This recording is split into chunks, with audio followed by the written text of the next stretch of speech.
Madaling maging ama, mahirap magpakaama. Madalas nating naririnig yung kasabihang yan. Kung papaanong madaling maging nanay, mahirap magpakananay. Lalo na nga kung hindi mo tunay na anak. Pero lahat ng kasabihang yan, nabura yan nung nakilala ko yung isang tao na handang tanggapin hindi lang ako, kundi ang aking mga anak. Ang lahat ng bagay na hindi nila naranasan sa kanilang mga tunay na tatay, sa kanya niya naranasan. Batang-bata pa sila noon. Lahat ng pagmamahal ibinuhos niya sa mga anak ko. Magtimpla ng gatas, magpalit ng diaper, magpusod ng buhok, tagapagtanggol kapag may nang-aawi sa kanila. At hanggang ngayon, daddy pa rin nila ang kanilang takbuhan. Sabi nga nila, wala namang makakapagsabing hindi siya ang tunay na ama. At lalong higit siya. Ayaw niyang sinasabi na hindi niya tunay na mga anak ang anak ko. Madalas niyang sinasabi na ako ang tunay na ama. Sige na nga, mas close pa nga sila kaysa sa akin . At mas madalas, kapag ako ay nagagalit at umiiyak na yung aking mga anak sa sobrang sermon ko, siya pa rin ang magpapatawa. Siya pa rin ang yayakap.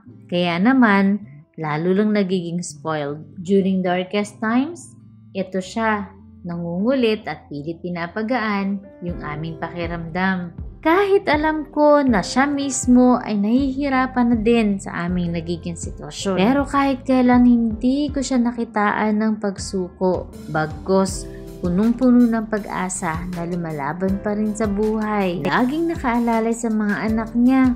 Ultimong pagtatali ng sandals daddy pa rin nila ang inaasahan kahit nasa public place. At yung kanyang signature kiss, naku, hindi niya kailanman nakakalimutan yan. Kaya naman, the best daddy na, the best husband pa. Laging nakaalalay sa akin. At hindi ako kailanman binigyan ng dull moment. Yung tipong patulo na yung luha mo, tapos biglang dumating yan, aatras talaga yung luha mo dahil andyan siya para laging pagaanin at pasayahin yung buhay ko. Palaging nakalalay, palaging hawak ang kamay ko, at lagi niyang sinasabi sa akin kahit gaano kahirap ang mundo at kahit gaano kapangit ng daan, aalalayan niya ako para naman maging mas matatag pa kami at makarating hanggang dulo. Kaya sobrang pasasalamat ko dahil ikaw ang kasama namin sa buhay. Salamat sa lahat ng mga sacrifices, sa pagmamahal